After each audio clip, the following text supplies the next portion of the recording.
Hello, my name is Carol May Whittick, and welcome to Her Conversations, Tools for the Awakening Woman. HER is an acronym for Higher Energetic Resonance. It's the optimal state to embody in order to attract our highest desires. Who's the awakening woman? She's the woman who's seeking a greater possibility in her reality and looking for solutions. She knows being awakened is not a lofty ideal, but a necessity. If she can transform herself, she can change the world. Her Conversations will introduce you to talented women who will speak to your spirituality, sensuality, soul. They share their stories and explain how they are in service to the world. Let their words and these conversations embolden and inspire you. This week on Her Conversations, I'm joined by intuitive, channeler and high-dimensional teacher Tracee Cullen. Her work is assisting people as they awaken and move into higher dimensions, guiding those who feel called to create businesses from that space, and also running groups online and holding retreats around the world.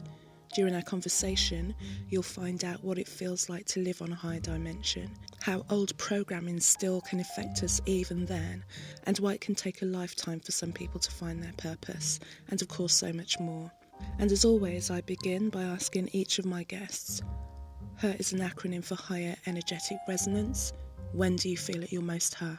Okay, so for me, this is, I would have said previously when I'm channeling. However, as I've been kind of living it and being it more, there's not much differentiation between that. But so it's definitely in that state of being a clear channel and working with people, with souls in that moment, seeing people transform. It's the time where I'm totally that channel and there is no space for anything outside of that to come in. So none of my conditioning or egos or fears or anything else. I am literally a clear channel. And I would have said I was a clear channel years and years before I knew that I was. There's so many layers to that. Whereas now I am living it, being it. But it heightened when I'm working with souls, which used to be one-to-one, but now it's predominantly, large groups of people or whatever. So that's when I feel, yes, just resonating fully because it's being home. It's just absolutely being in that moment. And I'm able to maintain that most of the time, but still requires an awful lot of work as we're navigating this life. Definitely when I feel most at home, that's the word I would use.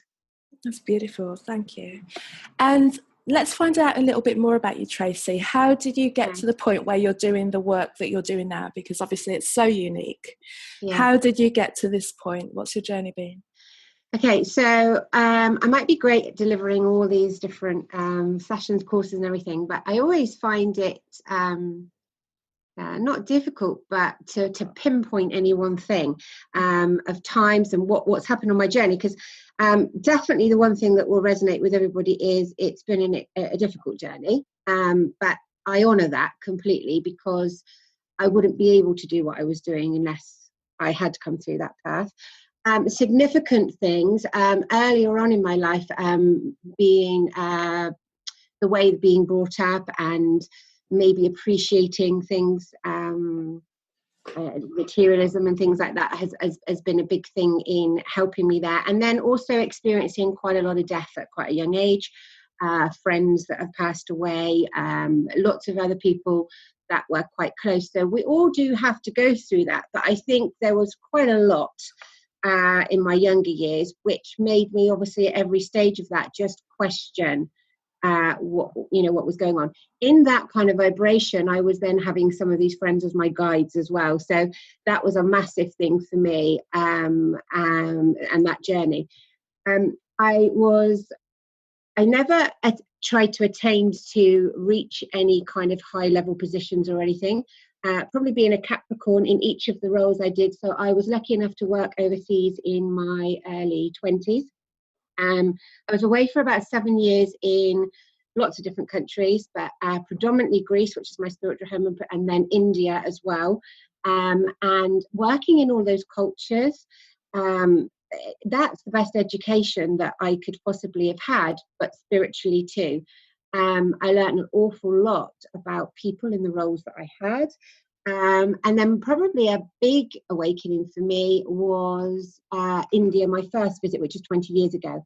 So I still go back to the same place. I'm lucky enough to work there and everything. But what that first experience to me, I remember from the airport to where I was going to be living, because I was going straight there to work. So, there was no 2-week holiday or anything. And I just remember having my mouth open from the airport for the whole hour journey, the vibrance, the chaotic. I couldn't articulate what I was seeing. I couldn't express it. And then what I came away from was, because religion's been a huge part of bringing me to here today as well, because that journey. And I remember at that point, now I realize it's a little naive, but I remember like taking groups of people back then as I did, and there would be a mosque, then there would be the church having a service, there'd be a festival, a Hindu festival, and everybody was kind of just doing their own thing. And I came away from that whole, however many months I was there, I don't remember, just feeling, wow, this is some kind of unity. Everybody's got some differences, but they're kind of just doing their thing together. And it's a kind of a peaceful thing. Unbeknown to me, that's going to come back and bite me on my bum, to my own personal experiences later in life with maybe moving to spirituality, which is what I class myself as, to realizing the full depth now of how cultures live, the control element, the man-made elements of religion. So that's been a massive part of my journey. I guess it's brought me today to deliver what I'm doing. Each layer of everything I've gone through, I worked in the corporate world, which was not me, but recruitment, training, teaching people, all of those things, IT and technology, none of those things resonate with me. It's like a previous life. But now that was every step of that, the universe had given me to bring me to now to put this all together, whereby I opened my own holistic centre back in 2004, so 15 years ago, and I thought that was my passion, my dream, that's what I'm meant to do, and it was, but it was just the stepping stone. And from where I started teaching in 2008, I think, and I'm teaching full time, and now I've moved to using technology and spirituality and embracing it and everything. So I guess all of those pathways have led me to that point. Massive influences. I would say I'm predominantly a healer. I have read intuitively for people, as a psychic medium, and I don't offer that one-to-one anymore. And there's reasons for that if you want to go into that later. But I believe that every single thing I do is healing. So every channeling, every teaching, I get a lot of disappointed people still saying to me, I want a one-to-one with you, I want to do this, and actually, no, I deliver it in a different way. So I would say that I started becoming the spiritual healer, if we had to have a title. I did that nationally. And then I decided that I wouldn't need to do anything else. I certainly didn't want to look at Reiki or anything else, because I had no need to. And then, of course, the universe gives me, I then become the Reiki. I did the Western and Eastern lineages to master level to then go on and teach. I don't know how many people I've taught, to be honest. There's a lot, and what's lovely is that a lot of those are now teaching too. So that's really lovely. But I remember in my first attunement from my Reiki master, seeing a symbol, didn't know what it was. And in my first attunement, I saw the master symbol. So I'd clearly done that path before. So I would say from that, everything I do is healing. Every part of our spiritual development has led us, I guess, all through on our path, and I work very intuitively. I've never been good at titles or labels. So I don't tend to have those. I kind of, but each part of this journey is evolving, and I'm kind of always a little bit out there for everybody. So everything that I launch or do or bring through, I have, I'm just trusting implicitly this journey, and it's shifting into the new vibration fully as I did in 2013 is that's a whole new level to this trusting in ourselves. So I've had to trust myself and the universe and what this journey is, and that's led me to today, really, where right now, since probably November last year, I knew a whole transformation is coming. And even though I thought I'd maybe done a lot of things and fairly big things, and I've delivered enormous workshops, training and everything else, it's nothing compared to what the universe has set me up for to deliver right now. And I'm just embracing it all, and I'll do that for this next couple of months over this lovely eclipse season. And I'm just embracing the creation time to allow it to flow. But this trust that I've got today, I always call it, each stage of my journey to bring me to today, I always call it jumping out of a plane without a parachute. And that's what I teach all of my students, clients, anybody, to help them. The old energy is you see the next stepping stone, step onto it, we're comfortable, and that's okay. This new energy, and it has been for the last, 8 years or so, is you've got to just step anyway. And that's kind of what I've done to bring me to here. There's so many things that have helped me on my journey, so many influences, and Gandhi being one of them. Lots of different vibrations and energies that have got me to this point. So yeah, that's beautiful.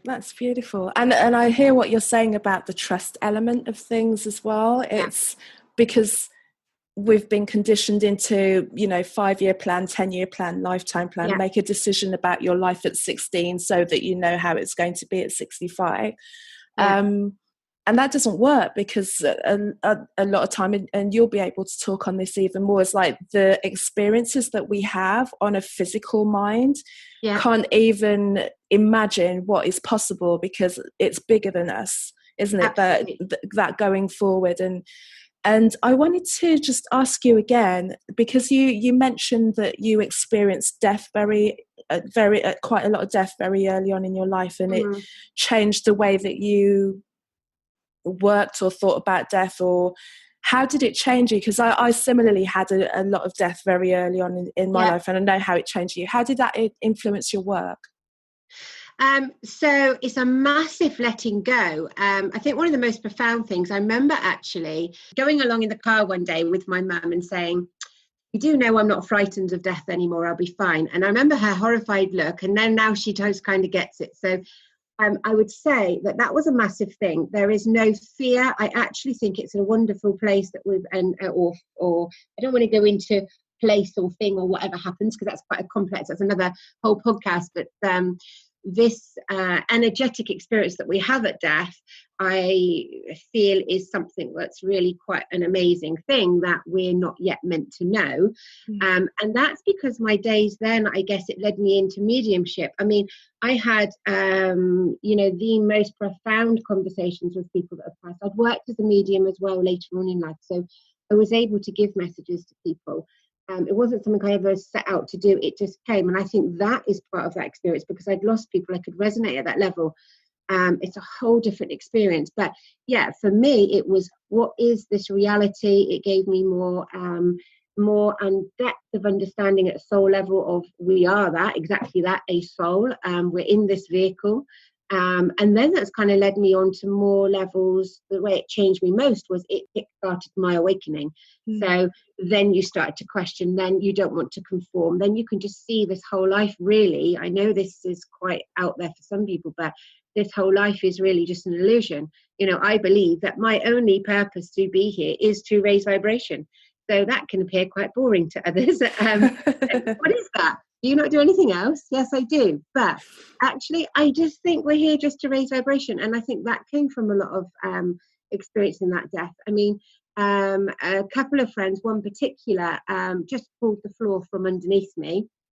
Even though I have all these beliefs and open mind, as a human being, a spiritual being living a human existence, I still had to go through the grief process every way. When my grandfather died as well, that brought in another element, because he was also like a father figure. So it was such a, I remember in one weekend going to one of my closest friends' funeral and being a bridesmaid a few days later singing the same song. And for me, I was like, okay, what is this? You know, we're sat in the same space. Um, so although I probably at the time was, yeah, a bit angry at the world for what's going on, why am I going through this, until I could process it. When I started my spiritual healing, actually, I thought I dealt with a lot of the death back then. And I remember them saying your base chakra is just gone, just stop, you know, you just, you know, and it was nothing to do with not being grounded, because they're very separate things. You know, being grounded is a very superficial part of, you know, what goes on in your base chakra. It was the grief.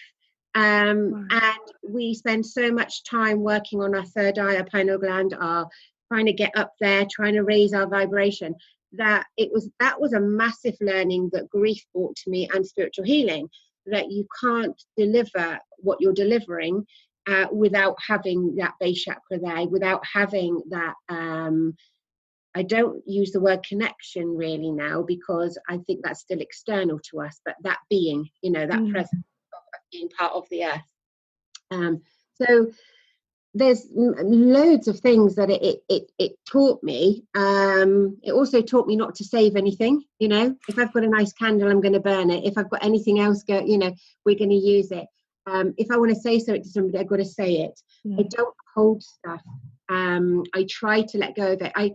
I think it purifies your soul to a level of trying not to take life so seriously, even though the people that I have worked with, particularly in the earlier years of my holistic centre, you know, people used to come and see me because the only way was up, you know. So everybody I was working with was either in trauma, in a very difficult place, wanting to exit, or terminally ill. You know, I worked with a lot of people that are terminally ill.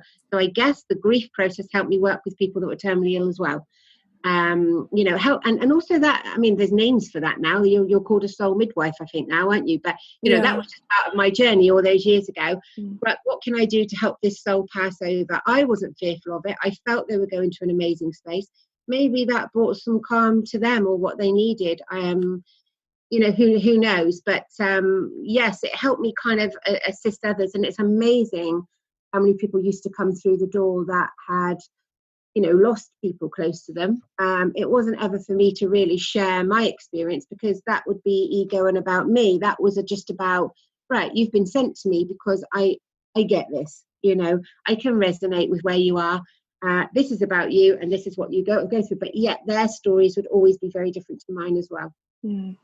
With me, it was after a while, because it just seemed there was always a big loss, or a close loss, every sort of 5 or 6 years. And after a while it became like, what's this about? This doesn't seem real, you know. It was like there was still the impact and the shock of it happening, but then it was like, there's something else that we're not quite getting. We're getting caught up in the way that, also how we should behave, and what our external expression should be. Because sometimes it's not that I felt like laughing, but sometimes I didn't feel so, that there was somewhere else that my mind wanted to go first, as opposed to into this deep dark, that there was more questioning. It gave me more questioning than anything else, really. The continued losses of people from physical passing over. And when you went to India, and I resonated with you going to India as well, because I went for the first time. I've only been once, last year February, for a month, and I know what you mean. You go there and it's just, to think that it's on this planet, it's so different in so many ways. And it's, you know, when I came back to London, it was like, where are the cows and the monkeys and the pigs? Why aren't they walking across it? There was just this whole, like you say, a mix of people living their lives, and animals, and everyone just living their lives in completely different ways, in what would seem chaotic. But it works, you know. It just moves, and they flow past each other in such a beautiful way that it makes you just appreciate. And also because they have so little of what we would consider worthwhile, you know, like the iPhones and the computers and masses of clothes. They just keep it simple, and it just goes on such a real and simple level that when you come back, you're looking at how much stuff you've got, and right, that I've got too much around me. Yeah, life changing, absolutely. Yeah. Yeah. And with the work that you're doing, as like I told you before, I wanted to call this high dimension living. Yeah. And I wanted to talk to you about what is living on a different dimension, because there's so much information out there about us moving from third dimension up higher and higher. What does that mean when people are reading it and thinking, am I moving dimensions? How can I raise my energy to be on a different dimension? How do you facilitate that? Yeah, so in my awaken and healing program, which is all called High Dimension, I cover this in quite a deep level to help people to understand it, because I think for so many years it's been kind of like, it feels like this exclusive place that everybody's going to, and or you can only get there if you come with me, or you can only do that if you do that, and actually it's not a place that we're going to. I can only give it from my perception of it, which is, there are many different levels which we can call dimension, and it just means of where you're vibrating, where your frequency is aligned to. So what we would determine as the third dimension, is that basis of materialism, that kind of level, that very earthly level. Yes, we do have to live here. Yes, we are navigating it. So a lot of people struggle with it. Even really quite awake people that I've worked with and teachers that come in, they still can go straight back into the third dimension of, oh, it's not possible to be any higher because we've got to navigate this, and they kind of give into it for a moment. But the third dimension for me is that it's the mental knowledge, it's the physical element, it's the material. So the physical, how to look, the material, you've got to have the car, the house. The mental is the knowledge to fight, to work with your soul. When people go to the fourth dimension, they're kind of also finding more spirituality, more of their awareness, but without the doctrines. It's beyond that. It's beyond the it's complete freedom of kind of the doctrine system. Your awareness has shifted to be more spiritual. By the time people get to fifth dimension, they are about 50% spiritual. They've got to that kind of balance. They're aware that they're open at least ideas if there's more out there. I don't know, what do you want to call them? Aliens or whatever you want to call them, or other beings, other planets. They're aware on a more level. They're open to all. So for a lot of people, this is the be all and end all to get to fifth dimension. Back in 2013, I did a lot of work with this, and I went to Asia as well. And that woke me up into lots of vibrational stuff, what was coming. A lot of that still isn't here yet, but I've seen a lot of it happen with timelines and things. But the going up to sixth dimension, seventh dimension, I would say, is getting to a bit more of oneness. Okay. So, you're talking your Buddhas and people, you're getting to that level. But the fifth and the sixth is also into technology as well. So looking at being spiritual and balancing technology. And initially people assume that technology is materialistic. So they place that all straight back into third dimension. But actually it's a higher tech. And we only know the start of it at the moment. So embracing those two things. So for all these years of specifically teaching high dimensional, which is since 2013, I was talking about the timeline for people up until about 2025. And interestingly enough, lots of those things have happened in 15 and 16. And so I've had to change it. Now you can see that's happened. And that also brings in how we're evolving, how we're shifting, how we are moving. So all of the major things in the world that are happening. So I believe that we are shifting through these dimensions ourselves, and we're also observing the collective shift through these dimensions, and the earth as to where, I always call her she, where she is. And again, I can cover that on a much deeper level when I work with people within the program, because it helps them to look at where they are and where people around them are, which obviously causes a lot of detachment. Because it's like you're turning the radio on and you haven't got quite the same frequency. You're not able to talk to people on the same level. They simply can't hear you. It can be misinterpreted as you feel you're better than them, or they feel that you are weird, is the word, isn't it, that normally comes out. And it's just that if you are resonating at a fifth dimension, and then you're talking to a lot of people that are still very much quite cellular, quite into just materialistic, and they're surviving in this life, then you just can't hear each other. And that's where the awakening starts, really, because you start to, why don't people get me anymore? Why can't they see this is going on?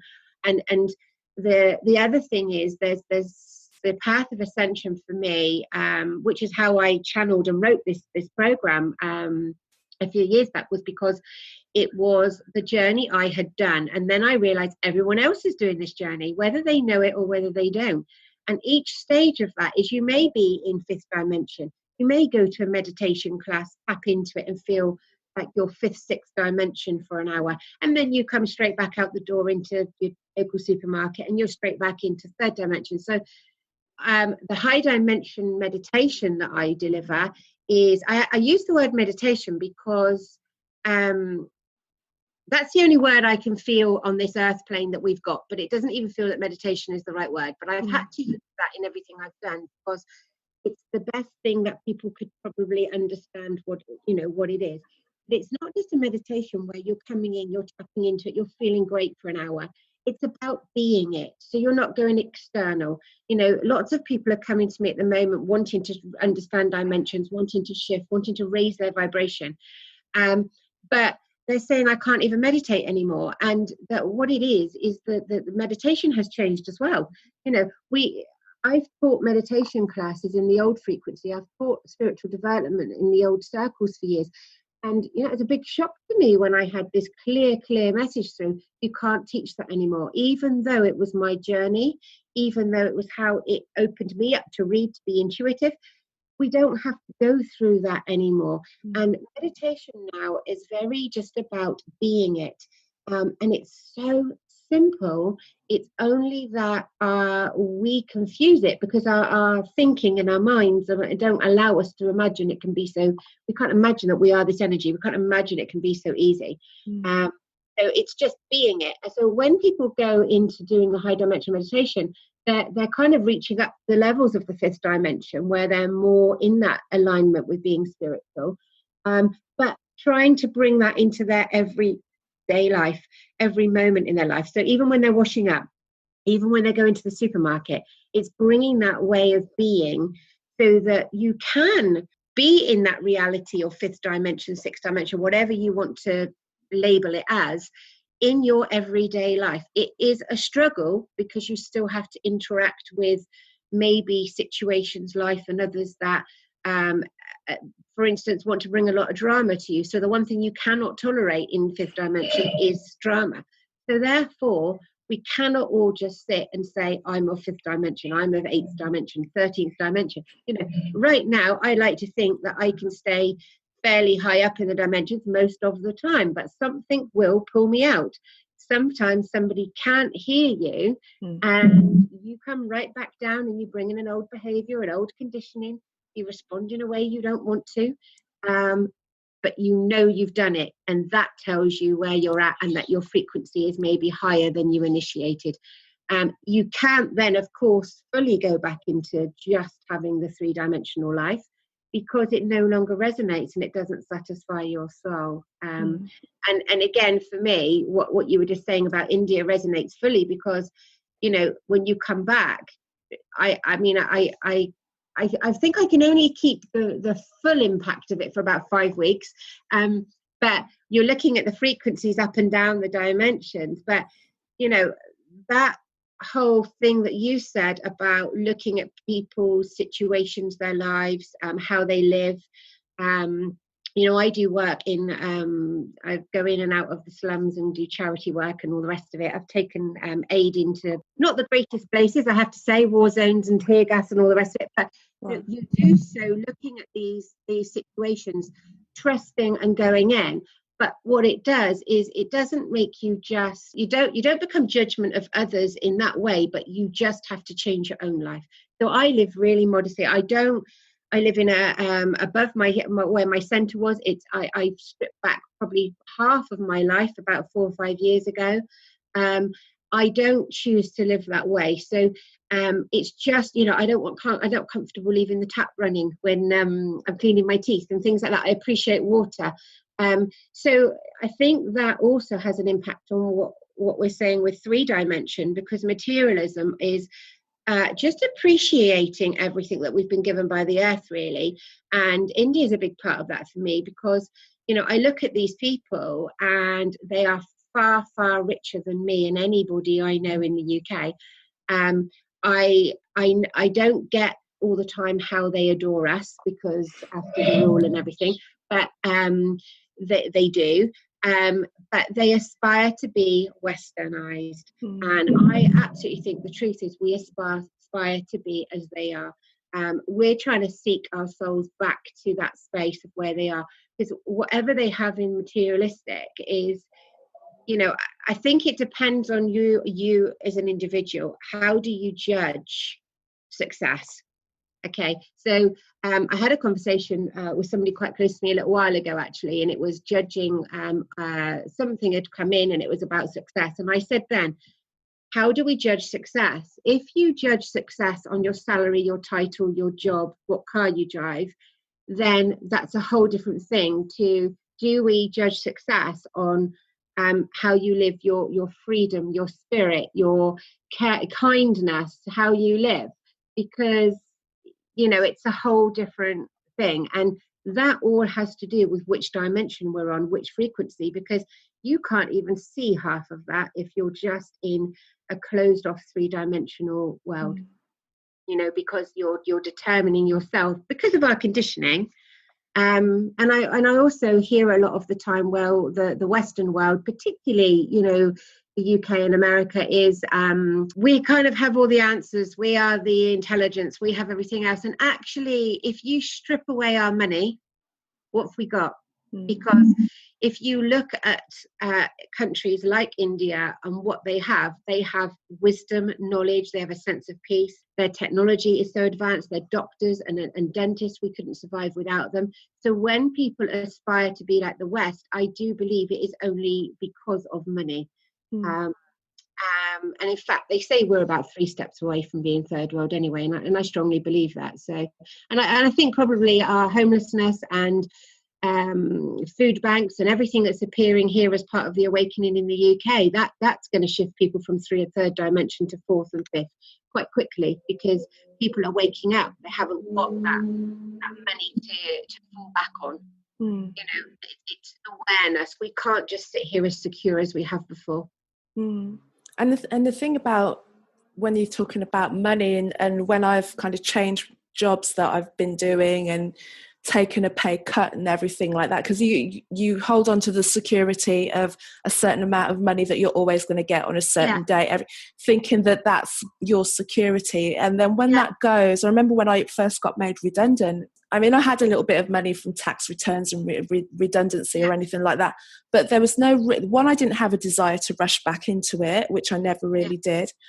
But also it was like, if you pared everything down, and if I just paid for the things that needed to be paid for when they needed to be paid for, and just bought things as I needed them, as opposed to the fact that I thought I wanted them, how much simpler things were. But more importantly, I didn't die. Yes. And I think that's the thing that kind of keeps everybody doing the do, is like, well, you know, what's going to happen if I lose my job? It's like a fear of that they will die and everything will collapse around them. And all you get left with is, once all the clutter of the job and the ladder that you're climbing, or who you're trying to impress, or the promotion that you're after goes, and you get left with what you've actually got. And that's what came to me when I technically lost everything, was like, okay, what have you got? Well, I've still got my ideas. I've still got my talent. I've still got the drive to make something happen.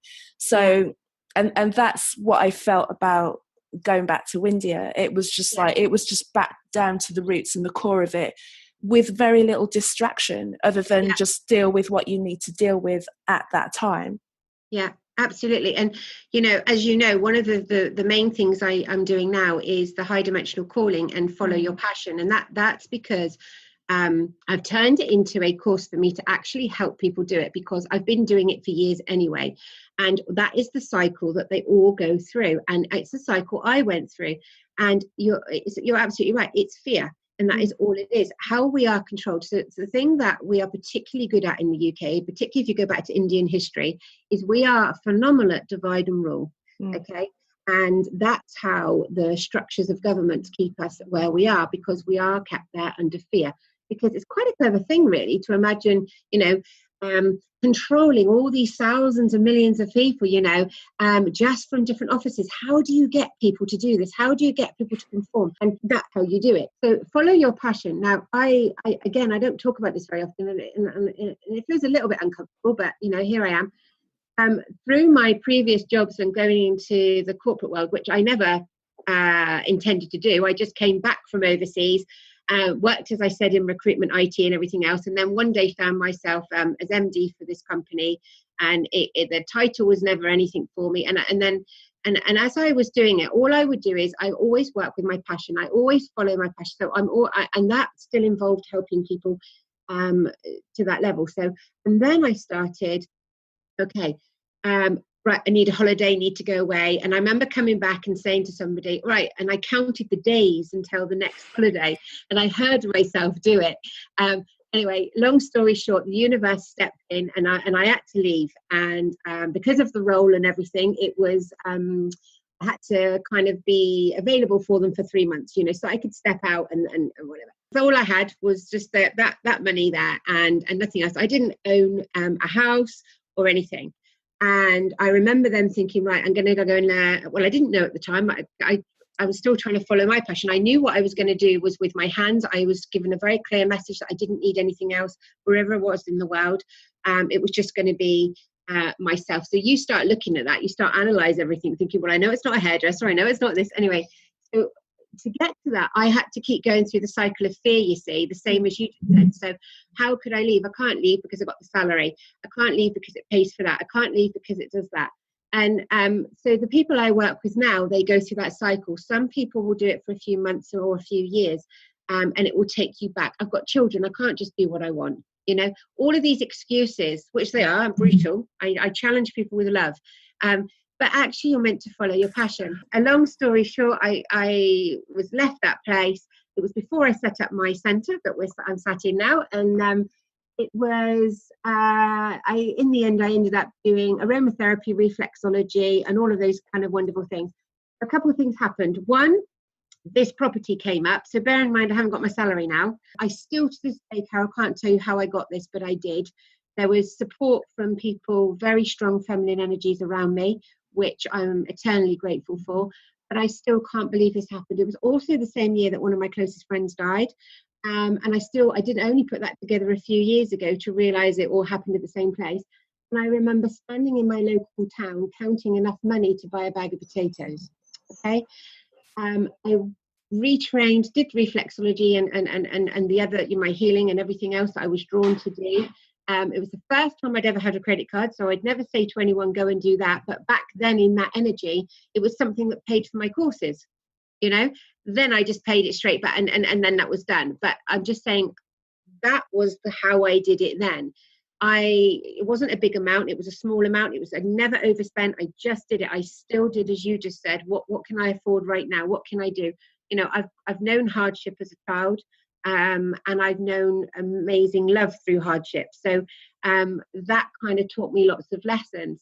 So then when I set up, I remember going out to a group. Now this is I've forgotten this had happened, but I went out to a group of people to do some treatments, and it was a group of women who were recruitment consultants, which was, the background of where I'd left at the highest level I could have got to. And I didn't say a word. I went there to do their feet, as they put it. And I remember these group of women talking about their title, their money, their this, their that, and dismissed me totally. I wasn't in the room. You're doing our feet, And I remember feeling so incredibly happy. That was a moment for me, because I just thought I followed my passion. I'm loving doing these feet. I'm doing reflexology. I can work out from intuition what's going on with your body. I can see what help you need.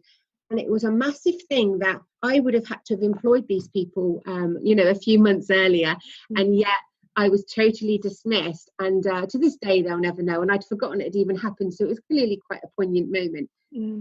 to help people to follow their passion now, I often get asked when I'm helping teachers, what can I teach? And I always say to them, you can only teach what you know. You know, I've done the journey of the awakening to where we know. I've done the journey of following my passion. I've been through that fear element of following my passion, not knowing what it is, not dreaming big enough. Okay, how am I going to survive? What's going to happen with the money? Not because I'm materialistic, because I just want to survive whilst I'm following my dream. So, and then as people have watched me through the centre, I've shifted the centre. You know, we've had really successful centre. There's several therapists that were working here. I was teaching, we were doing spiritual circles. And then being asked by the universe to make that calling to stop it all was ridiculous. You know, there's still people now that pass me saying they miss it, and it's a compliment, but I knew my next level was to step up again. So again, I had to follow my passion again. So I think the important thing for everyone to know is your passion changes. You have to realign all the time. You're still coming through the core ethics of what you want to do. You're always seeking the next layer of authenticity that is you. And you've spent all your previous life whilst you're asleep trying to conform and copy and be like others. Now you're awake, you're trying to get back all the stuff that's been buried to realize you're unique. So I use this follow your passion course to mentor people, to help them. You know, it is probably one of my skill sets that I have, is to, as we were talking about before as well, I can see the potential in people, and I'm aware that sometimes what I do see for people is quite big and can be a bit overwhelming.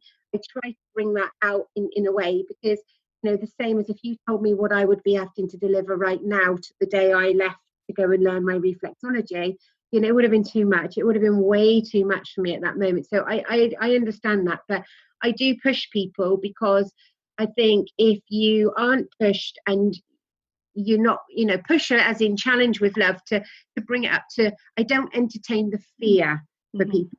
You know, I'm not going to listen to all of those excuses. I will listen to anyone to bring it up to help them work through it, but we're not going to let that become the block. There's always going to be, I can't do this because of that. And yeah, I'm having to realign right now. I'm having to shift along right now, but you have to have absolute trust. And I think a lot of people think it comes easy to me, and it doesn't. It's hard. I still have to really dig into my old conditioning and fears to not let that come up again, you know. And because I keep bringing out everything that is maybe a bit out there that's not the normal, it's going to take 2 to 3 years for everyone else to totally resonate, you know. So when they do resonate, so therefore you've got to come up against even really awake spiritual people thinking that what you're doing is a bit out there, you know. My high dimensional program, for instance, doesn't have a practitioner level, you know. Now I brought that out several years ago when that was channeled, and there's a lot of people bring another layer of fear as spiritual teachers. Well, what am I meant to do? How do I earn my money? How do I do, you know, that whole thing? And what I'm trying to say to people is, well, as we all raise our vibration up through these dimensions, we're going to create this different reality. We already are. We're already seeking freedom. We're not having 9 to 5 anymore. We're releasing all of this. Technology is doing it for us. If we truly want to be of awakened vibration, a practitioner down the line will only still disempower you. You know, if you have to still go to somebody else to do it for you, it's still disempowering. So that's why I feel that everything that's kind of empowering is that you do it yourself. Assist others to do it themselves as well. But that's probably one of the reasons I don't, or it is one of the reasons I don't read necessarily one-to-one anymore. Instead of you're coming to me to ask for those answers to give it to you, actually, I'd rather spend that time with you helping you get that answer. To take that away as your life skill, you raise your vibration, bring your intuition, trust yourself more, than just feeling, right, I'll come to you so you can do it. Does that make sense? Loads of sense. Yes. There's so many layers to that, but that's why the follow your passion and what you just said comes into it with the awakening process, because they all are working with each other in terms of, we're awakening, we're bringing the fear up, we want to follow our passion, but I'm not awake enough to do it. And something else that you said earlier, and this is what you almost worded what I say to people. I feel it so strongly coming through me when I'm channeling. Go out there and just imagine your biggest dream. and then know that what your biggest dream is, it's way beyond. But that's quite fearful for some people. Well, because the practicality, you know, Yeah. of where it comes from. And I'd written that down as well when you were talking, just like little notes and things that I wanted to touch on with you, with what you said. And one of the things was dream big enough, Yeah. because we get told, and I remember, and I know I'm going to assume that they said it in a well-meaning fashion. Okay. Years ago, when I was telling you, as a musician, I'd work as a waitress, I'd save my money, I'd go to the studio, I'd send all my CDs, that's how long ago it was, Yeah. in jiffy bags off to like record companies and publishers and all of this kind of stuff. And they could see that I was like doing all of this thing all the time. And then it's like, well, why don't you get a proper job? And why don't you make it your hobby? And you need to be practical about things, and you need to be realistic about stuff. And just those words themselves, like realistic, practical, it's just another nail in your toe from you just going, I'm like, but this is what I do. This is what I've done since I didn't even realize that writing songs was something that you could do as a living. It was, I used to do it as a kid. It was fun to me to do, and I still did it as an adult, and I was pursuing it. And then it was meeting that resistance. And as you're saying, as you start to dream bigger, I think when you first have an idea, you have to really protect it, and then also make sure, or try as best you can, just have the right conversations with the right people about where it can go, because naysayers are, you know, all over the place. And a lot of the times just because they don't understand it or they don't see it. And another story that came to me when you were talking about how you were doing when you were doing the feet, and I think it was just after I got made redundant, and I'd gone to see my cousin, and he had some friends with him, and these people who are, you know, grown people in like late 40s, early professional people. Yeah. And they both worked in like government or that kind of thing, but they both, a man and his wife, and they both worked in different parts of the government, you know, like kind of public service. And one thing they said to me is, they'd never had a holiday together for like almost 30 years or something like that. And then they had to, and I just thought, how disappointing is it that you as grown people who are working so hard for this entity, then you have to go there with a bit of paper and beg for 2 weeks of your life to try and coordinate and see your own family. And I heard about a year or so later that she actually got made redundant. So she'd spent all of her time going along with being responsible and practical, not having a life with her own family, because she lived out in the East. So it was quite, you know, you had to really coordinate it, to then have that taken away because she was trying to do the right thing. Do you have people who've kind of been through that have given, 10, 20, 30 years of service, coming to you going, okay, I've done the right thing and still not had anything from it. I feel a calling to do something else, or there must be something better out there. Yeah, an awful lot of people. And I've even had that within the spiritual circles. So absolutely. People trying to conform. That's what it is, isn't it? And it's fear-based again. I find the redundancy is the gift. Yeah. Okay. The universe at some point. So I do believe that before we get to that point, the universe gives us so many signs and makes that situation so unbearable that we really hate it. And then, believe it or not, we still endure it and we still stay there, and we don't see it as a sign. And it's like, and then something's got to happen. Either you got to walk out, or you're given a redundancy, or something happens. Teachers, I've had a lot of teachers come through to me, and I can't tell you how many nurses have come to me. Okay. I've even had several doctors come to me, and that's quite mind-blowing, and that's another thing, and it's all, you know, confidential, but you know, and then I've had an awful lot of people. I remember back at I used to do quite a big event down in South Devon, Quest, back then, and I delivered sessions, teachings then. I don't know when that was. I don't know. It's several years ago. It's not been running for the last 4 or 5 years. And you know, when I was there, I had that particular weekend and so many Reiki masters coming up to me. And that really kick-started me into this as well. It's gone, nothing's there, can't do it anymore, easier just to conform and go back into the old jobs. Whoa. And that was a massive wake up for my calling. Of all I saw in front of me was amazing souls, ready to teach others, ready to help people through. So and then I just felt like I had to step up a bit more to help that level of, because back in that time, if you were a Reiki master, for instance, you were deemed to know everything, and it wasn't correct for you to join another group. You weren't meant to ask any questions. You're meant to have done all your awakening. And so from that day, we had lots of groups where whatever your title was or whatever, you would bring that. In terms of people in the corporate world, absolutely, I've known them their whole lives, and also people that have even got to retirement, so maybe they didn't even have the courage to leave, but waited till they were free to choose what to do, and then saying, okay, what is this I'm meant to be doing? I've got this calling. So the same things are coming, but they were classing themselves as free. But you have also got the other side of that, of these people that you're talking about that maybe can't see this, and they're giving their whole lives to it, but actually do not know what to do with a week off. I've got to say, again, it's probably a bit of a Capricorn thing, and I'm so conscientious that despite having my own centre, I didn't have the first 6 years at a holiday, because all I'd done is it was my own success. I know that was great, but because of being in society, I then couldn't, I'd almost created the same thing, but within the spiritual realm. But I remember shifting then on to do my teaching, where I could have a Monday off. Now, I battled with myself, if I'm honest, to give myself permission, I don't know, to have a Monday or a Wednesday, because inside I'm meant to be working. So even when you do leave that, you still have to break your own conditioning.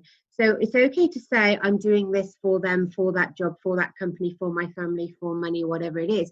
But we have to look at, again, every single thing we do is going within. And I had to go within. Why can't I give myself a Wednesday off?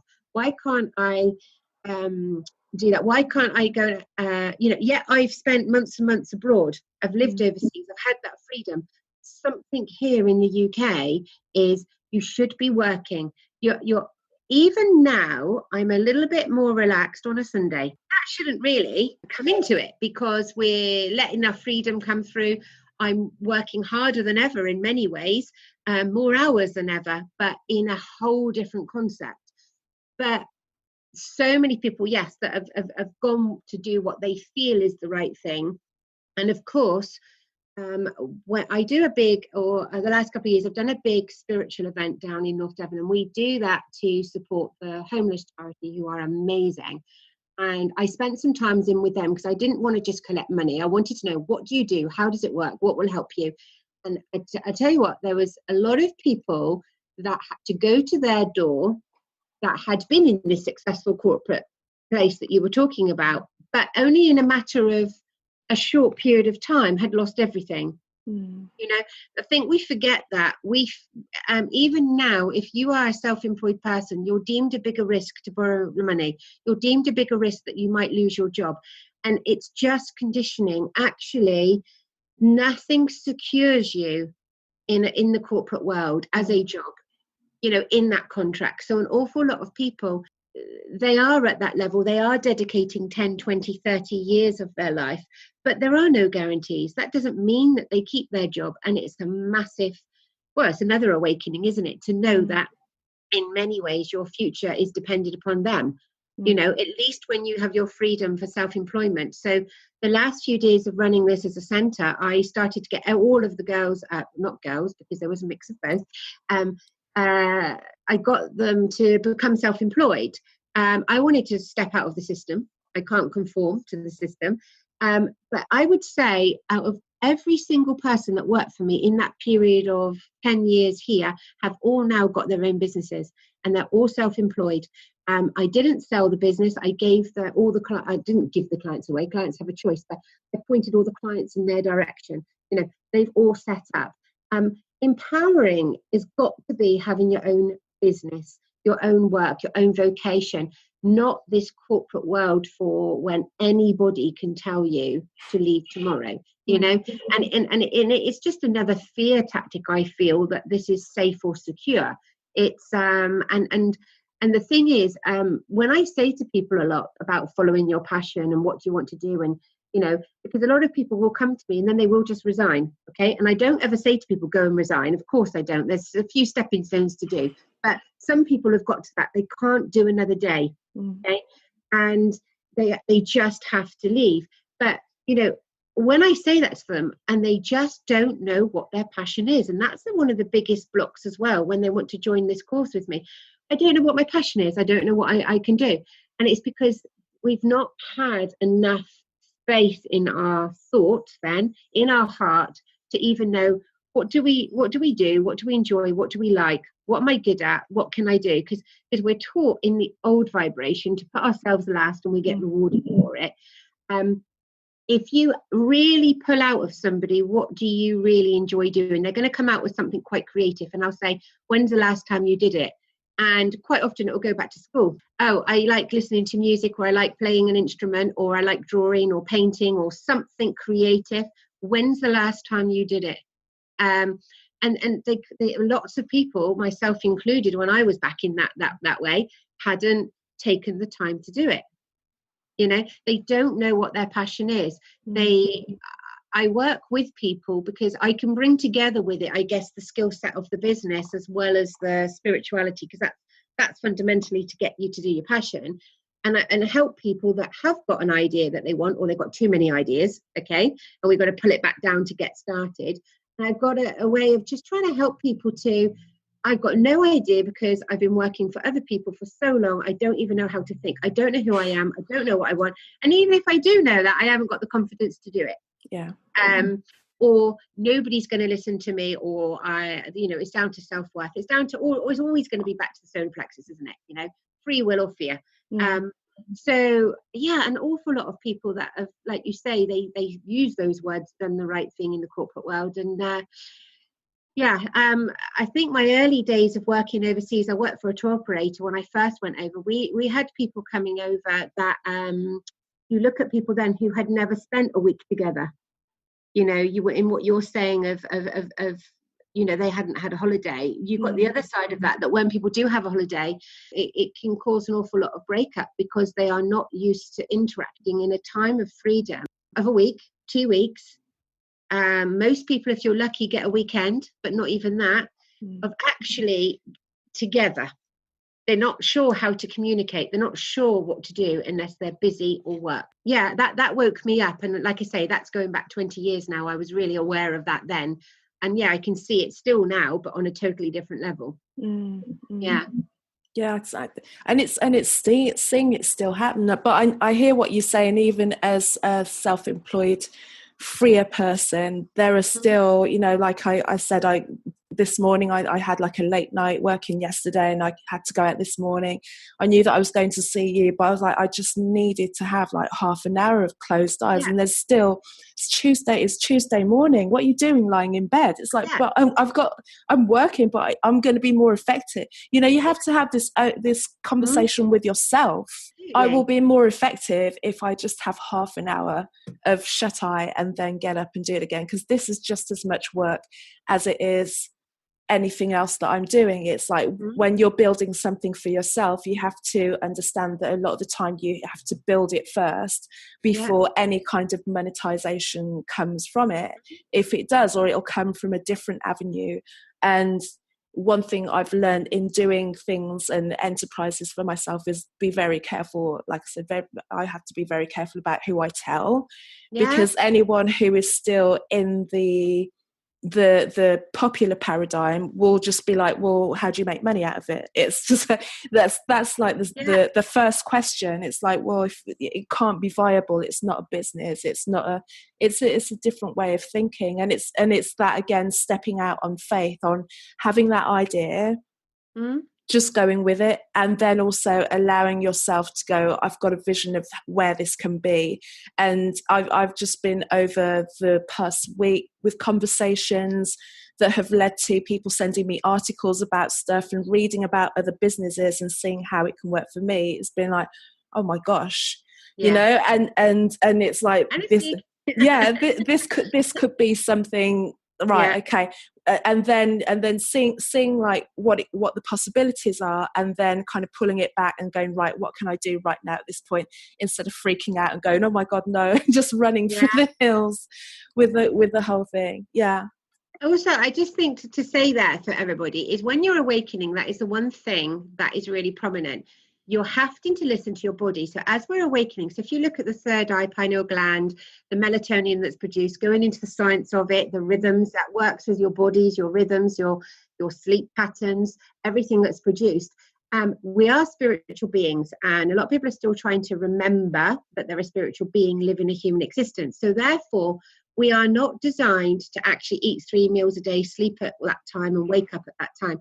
So that's a massive learning for anyone of what you've just said, that to honor your soul, to sleep for that half an hour, to replenish, because it's the same as when I want to sit and channel, I might start channeling whatever it is that's got to come through. Sometimes I'll sit down and think I'm going to do something else, and something else has come out, and I'm like, wow. And then when I read it back, I always learn, because I don't know what's come through. That's my biggest gift. I don't retain it. But I have to honor that, and that's really special for you to share that, because you have to know that you've got to honor your soul, to sleep when you feel tired, to you can't conform, and that's why you can't stay into the 9 to 5, the whole Western thing that we have, because it's not naturally with our biorhythms. You know, that isn't naturally how we are. You know, we are more attuned to what's going on with the moon energy, the planets. Right now, 6 planets in retrograde, and we're going into 7. So for me, I'd spiritually makes me want to curl into a ball to think that I'd have to go for a 9 to 5 and be somewhere over the next month, because right now in this next month, so many things I've got to channel and do and be in that moment and learn and break open and become, and all of the things we've got to do. I can't put that into a 9 to 5, and I'm going to do this at 11 o'clock, and I'm going to do that at 6 o'clock at night. So one of the biggest messages for anyone that does listen to this is honor what you're feeling. And you know, time doesn't exist anyway, it's an illusion. For me, all we have is the past, present and future is right now. And the animals of India teach us that, don't they? The cows and the dogs crossing the road. If they're hungry, they eat right now. If they want to sleep, they sleep in the road. They don't look at, I'm going to do that at 3 o'clock. You know, it's something that we all have to learn, and it's only our conditioning again. A bit like me trying to give myself permission for a Wednesday off. It's like you giving yourself permission for a half an hour nap, where energetically your soul needs that. Because this is a spiritual conversation. We're both in that moment. We're both of a higher frequency right now to deliver whatever is coming. You've honored your soul by doing it. And I think a lot of people could learn from that. I really do. Thank you. And before I ask you the questions for the end of the podcast, I just wanted to ask you if you feel called to, because I know you channel and you have a lot come through you, if you feel called to deliver a message or anything that's speaking to you right now. Not a specific message. I think there's learning in everything that's being discussed to come through, what people resonate with. Okay, so all right, okay, let's go with, if I don't define a message, but what I just have screaming from my energy field at the moment is all the answers are within. Okay, and it's easy to say. I mean, there's so many things where, I don't know, people go, I guess the thing is, what I'm teaching as well a lot of at the moment is it's about our being and our way of being. It's not going to learn a specific course, learn a specific thing. Do you see what I mean? You know, I've done several, 200 hours meditation and stuff from the Himalayas. You do that, or you go off, you do your yoga, or you learn your reflexology. This is about a way of being. And so many people say, oh, you've got to let go of that. Yeah.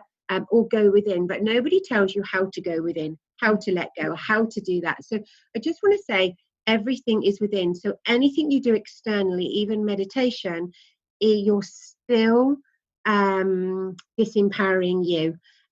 Every single thing has to come from within. And we're so conditioned to look to others. Of course, others can act as a mentor. They can hold space for you. What needs to happen of new vibration is anything, for instance, that I do is to hold space for you to get it yourself. So whether that's me or somebody else that you'll resonate with, if you truly want to move into new vibration, then I guess the message is you've got to go within, and it's okay to need some help to do that. I do retreats in several different countries or whatever, and a lot of them we work really intensely for people that maybe haven't yet been ready to do the Awaken program, but want to start to do that going within. And it takes a lot of dedication. It takes a lot of good practice to beat the conditioning. But yeah, the message for me is everything is within, and you've got to go within and spend time with yourself to seek everything that people are looking for. It's never going to be external. Perfect, thank you. So let me ask you the questions, the ones I didn't send you. Yeah, so I got no idea. Go on then. Okay, so the first question is, what is the best piece of advice a woman has ever given you? Oh, that a woman has ever given me. There's a couple actually. One was to say no. A very, very strong, lovely, amazing soul. She said, I remember her saying to me, she learned not until her 40s to say no.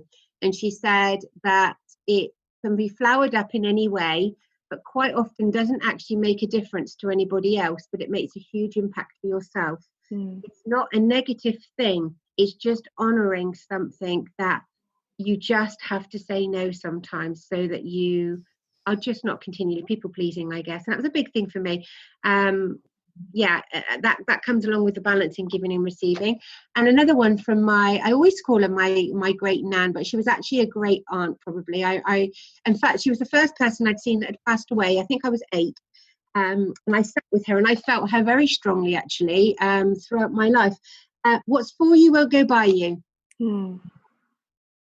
Yeah, that's a good one. Yeah, really like that one. Yeah, and it's true, isn't it? Really, because it will sometimes, it just has to go on a larger orbit.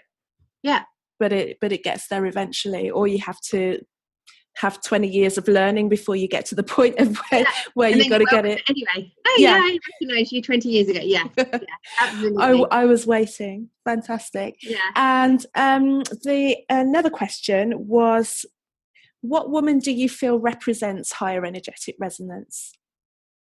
Okay, so, and I know we're on Her Conversations and I know about the whole feminine thing, but I want to say that I can't give you a straight answer, I'm sorry. I'm going to just say that for me, everything I do with divine feminine energy, for me, is not gender specific. Okay, so I feel that I absolutely understand that the strength coming through with amazing women. But I see that also in such amazing awakened men where the divine feminine energy is within them. So for me, and where we're going to total unity and transgender and everything else, there's not going to be that. It's just we simply are. If I had to be pushed to say somebody, I would say somebody like Mother Mira, and I've never met her or anything, her presence, but I love her, how she comes across. She's actually in a bit like Gandhi, I guess, in terms of there amongst lots of religions, but actually she speaks a lot of high vibrational stuff in terms of her awareness, unity being one, her divine feminine energy without actually saying a lot. You just feel it. So Oprah is probably another one. And there's so many strong females that there's a lot, I have to say, rising up, which are still very much in the old energy. And I say with the greatest respect. But I see an awful lot of awakened, amazing women coming through my door, or I've worked with on my groups, that they just wow me with their energy. I'm like, what am I meant to teach you? And I'm meant to hold space for them. And some of those souls coming through, I mean, are phenomenal. And yeah, there's a lot of them. But I just have to say, the divine feminine and a lot of amazing souls is stronger in the men at the moment, of Mujai, Russell Brand, Jim Carrey, the feminine energy coming through in all of those as well. And I honor the fact that I am a woman. I recognize it so much in everybody. No, I hear you. And do you know what? And I know there'll be a day when there'll be a man on this as well. Yes, because I'm aware of that, and I'm just like, who's going to be the first one? But I know there will be there'll be a day where there'll be a man, and it will kind of, I'll have to tweak things a little bit. So tricky at the moment, and I have men coming through that do my courses and stuff, and I've had people come through. I don't know if we want to be really judgmental, like people that have worked as players, as mechanics, as all of those things, that in those environments they're meant to conform even more to the manly thing. And the suicide rate amongst men, for me, that's happening at the moment. Somebody was asking me to go and help to do some stuff in Greece, because there's something like 30,000 men in a very short period of time. It's horrendous. And that, a lot of it is to do is with their divine feminine rising, and that softening of what their role is meant to be, and breaking outside of that. Is definitely, they're having a really tricky time. I often wonder. Yeah, I often wonder how, as women rise, how men will find their spot, really, especially because some women will rise and will rise with grace, but then there'll be women that will rise that have had a lot of anger at being suppressed. Once the oppressed becomes victorious, not everyone can handle the victory so well, and then as it changes for men, and the landscape will even off, there might even be a point where men will feel that they are oppressed to an extent, or they don't have a voice, especially with the recent times with the Me Too movement, where it's, the lines are a little bit blurred as to what's acceptable in terms of how a man will approach a woman, what he can say, where he can touch her, even, so you can see there's still trying to work out the space for where we're going to sit with each other as well, and also because a man has been conceived as a very, like you're saying, with bricklayers and very masculine, kind of butch, aggressive even, which when I kind of get to know aggressive type people, they're usually quite scared. There's a lot of men that have come through over the years to do this, and they're amazing awakened souls and brilliant intuitives, and they've come from a lot of these backgrounds, and they're phenomenal. I just think that we can't perceive this answer totally at the moment for a lot of people, because we're still looking at it from a 3D perception of men and women.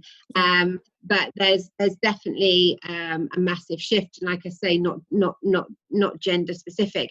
I don't resonate at all with a lot of the full-on women's marches and stuff when it comes through on and that's old energy for me. There's been a day where we've had to fight for equality. There's been a day when we've had to do all these activist things to use our voice to come out. And actually now it feels so old. The divine feminine, where we empower each other, we empower other women, we don't have competition, ego or fear, and we're being the change. That's what I support enormously, and that's what resonates. So right now I think we've got a massive rise in honouring the authentic divine feminine energy, which is men and women. Okay, but I just feel that there is still a lot of the old energy coming forward, where it just doesn't feel comfortable for a lot of us that are aware of the new vibration. We don't need to be like that anymore. That isn't what we're seeking anymore. Perfect. And want to find out a little personal thing about you. What's your favourite self-care ritual or practice? Well, I'm not just saying this, but it's meditation on a real deep level for me. And again, I use the word meditation because that's the only word we have here to describe it. But the high dimension meditation I do, I can sit now, because I said, like, I've gone off and done 200 hours of meditation on the Himalayas. I've done an awful lot of stuff like that to get myself to the space that I can do it. And I can take people into meditation now that would have taken me an hour and a half, and we can go there in 10 minutes. So for myself and my self-care, I've just got to sit for a few moments, and there is nothing like it's soul stuff. In literally, it can shift me. Absolutely, it's down to DNA level, really, of where you're just replenishing. So there's lots of other things I can say that I enjoy, and being in nature, lots of other things that I really love doing, and with animals, working with animals, healing with animals, all of those sorts of things. But for me, ultimate deep self-care it's beyond self-healing for me. So where you give yourself self-healing is a massive thing, but to sit and just to go into being on a deeper level with just me is my probably the deepest self-care that I can do. And I make sure I do it. That's the difference. That's living the high dimensional life. I do all these things. Yes. Before, when I used to think that I was living an amazing spiritual lifestyle and everything else, actually, I wasn't doing enough of it. Whereas now I have to practice what I preach, walk my talk, do it. I do it. And that's what I actually genuinely choose and benefit from. Whereas before, you're like, oh, I do this because I do it. Now I do it because actually that's what keeps me, at soul level, able to cope with the 3D world. Yeah, I feel it when the practice goes astray, or when it becomes smaller or less time, I notice.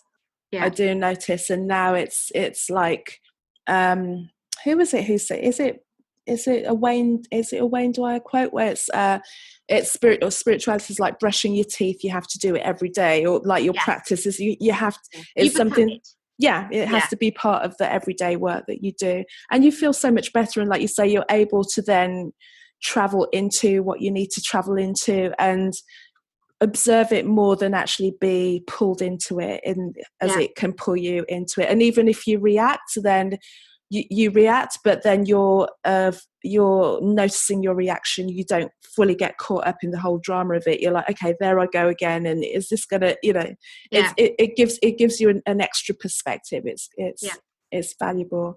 So what's coming up for you next? What is on the horizon for you? Okay, so I've shifted everything for the next 4 to 6 weeks to embrace all the energetic shifts that are going on, to allow space for all this lovely creation. So there's going to be more coming for everybody. Everything's online now for me as well. So it doesn't matter where I am, because I am in India an awful lot and other places. So I deliver my fortnightly groups, which is an awakened inner circle, and that's the best way I can help assist people live and collectively. And we work through the current energies, what's going on. Nobody's got to be a certain level. It doesn't matter. You just resonate. I'm continuing with the following your passion to help people get into setting up their own spiritual holistic business, helping them to get out there and do that. Or even if people have set up their own business, but they want to go to the next level. I'm going to help people down the line to get it online as well, because that's embracing technology and spirituality. I'm still working with an awful lot of people coming through the High Dimension Awaken and Healing program, which is everything we've just talked about, and shifting through, working through it, because people can take the next 5 to 10 years to work through all this, or they can come and actively participate and say, right, let's do it. Let's work through this awakening process. And I've, at this moment, just not put any of my other retreats up. I normally run them in India, Greece, Glastonbury, did Sri Lanka as well last year. So in the next couple of weeks, I will be putting out where I'm next going to go. I never go and pick anywhere. Every single time, the venues, the owners, somebody has come to me. It's the portal, it's the energy, wherever I'm resonating and wherever we're meant to go and do that work. So I will be returning to India, just so people know that. So there will be something, because I've had a waiting list for a little while for India, and I think people are wondering, is it ever going to happen again? Because I haven't done it. I didn't do it last year. So I'm going to bring in some more of my retreats. I always call them Finding You. So I'll be bringing them in various different locations. And beyond that, I would just say the high dimensional portal that's being created for Sacred Space is, I suppose, just being open to the universe, to whatever comes through to help me assist, empower other people. And there's so much coming through at the moment, Carol, that I've moved everything out for the last 6 weeks, other than speaking to you. So I resonated with you, and I felt that we should do this. But apart from that, I'll only be live in my classes for the next 6 weeks, and that's it. But yeah, just watch this space on my website and everything, because it's everything that's coming through is to be interactive. It's not to be, you haven't got to be a certain level or anything. You've just got to come with that wanting to change, because that was probably one of my biggest lessons. We can't help everybody. You've got to resonate with what I do. I've got to know that you're ready to do it, and then they can come and work with me in many different ways. But I'm not doing one-to-ones. I do know that. I haven't done that for a little while. Apart from that, I'm just open to all these lovely things that are being created now here in this space. And I've been working on things that have blown my mind with technology in this last fortnight. And yeah, it'll all be coming out very soon. Exciting. Thank you. So where can everybody find you online there? What your address is? So www.traceecullen.com, which is TRACEE. Everybody always questions that's it. And on there, really everything is updated on there regularly. People that really want to resonate and know when dates and things are coming out, there is a sign up there for me to send out when new retreats or dates or work coming. Everything I've put onto that website now. So although there's other places people have found me, actually, to be honest, go through there. You're welcome to come onto the Facebook page, but to be honest, the website is the core of where I put everything first. It's perfect. Thank you so much. And that's it. I want to say thank you very much, Tracee, for taking time out of your moment of creation to speak to me. You're welcome. I know what it's like when you're focused, and then to actually come and give me your valuable time is highly, highly appreciated. So thank you. Thank you. And I love what you're doing. And it's collective consciousness, and those of us that are resonating. Yeah, I love what you're doing. Thank you. Thank you. Namaste. Thank you to Tracee for joining me on another episode of Her Conversations, and thank you for listening. You can discover more about me and the Her Project by visiting my website, carolmaywhittick.com. That's CarolMaywhittick, and also find me on Facebook under the same name, and Instagram and Twitter under Casmic. That's CAZMICK. So have a great week, and I'll see you on the next episode. Bye.